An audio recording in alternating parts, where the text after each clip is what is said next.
তারেক রহমান যেটা সিদ্ধান্ত নেবে সেটা মাথা পেতে নেব।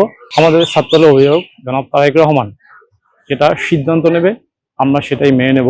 কিন্তু আমি বিশ্বাস করি যারা দলের জন্য ত্যাগ আছে, শ্রম দিয়েছে, ঘাম ধরিয়েছে রাস্তায়, এবং আমাদের ইউনিভার্সিটিতে যারা প্রথম থেকে রাজনীতি করছে, তাই আমি চাবো। In the heart of the city rises a destination built for greatness. International Convention City, Bosundhara. Life takes a new course. তারা ছাত্র নেতৃত্ব আসলে শীর্ষ পদে, কারণ আপনাদের তারা সবাই দীর্ঘ 17 বছর বিভিন্ন পর্যায়ে বিভিন্নভাবে নির্যাতিত হয়েছে। আর আমি ইউনিভার্সিটিতে ভর্তি হওয়ার শুরু থেকে ছাত্রদের সাথে সম্পৃক্ত ছিলাম। তার আগে আমি কলেজের সময় 25 সময় কলেজ থেকে ছাত্র 11 সময় ছাত্র করেছি। আমি হলের নির্যাতনের শিকার হয়ে আমি হল থেকে বের করে দিচ্ছে, তারপর বিভিন্ন সময় বিভিন্ন নির্যাতনের শিকার হয়েছি।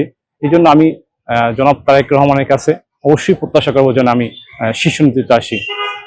সাংগঠনিক দলের সাথে কমিটেড এবং দীর্ঘ 17 বছর মাঠে ছিল। ফ্যাসিস্ট আমল থেকে শুরু করে, প্রথম থেকে শুরু করে শেষ পর্যন্ত মাঠে ছিল।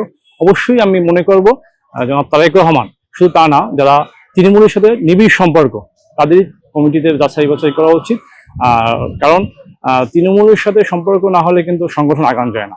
এটা তৃণমূল বলেন, ক্যাম্পাস বলেন, সব জায়গায় তৃণমূলের সাথে যোগাযোগ রাখতে হয়। এই জন্য আমি মনে করব জনাব তারেক রহমান তৃণমূলের সাথে সম্পর্ক, এবং যারা ফেসিস্টের সময় মাঠে ছিল প্রতিটা প্রোগ্রাম বা দুঃসময় থেকে শুরু করে প্রতিটা ক্ষেত্রে তারা মাত্র ভূমিকা রেখেছে। আমি মনে করবো তাদেরই বাছাই করা উচিত। তারেক রহমান যেটা সিদ্ধান্ত নেবে সেটা মাথা পেতে নেব, এবং আমরা যদি প্রত্যাশা না পূরণ হয়, যারা নতুন আসবে তাদেরকে যথেষ্ট সম্ভব সহযোগিতা করার জন্য এগিয়ে আসবে ইনশাল্লাহ।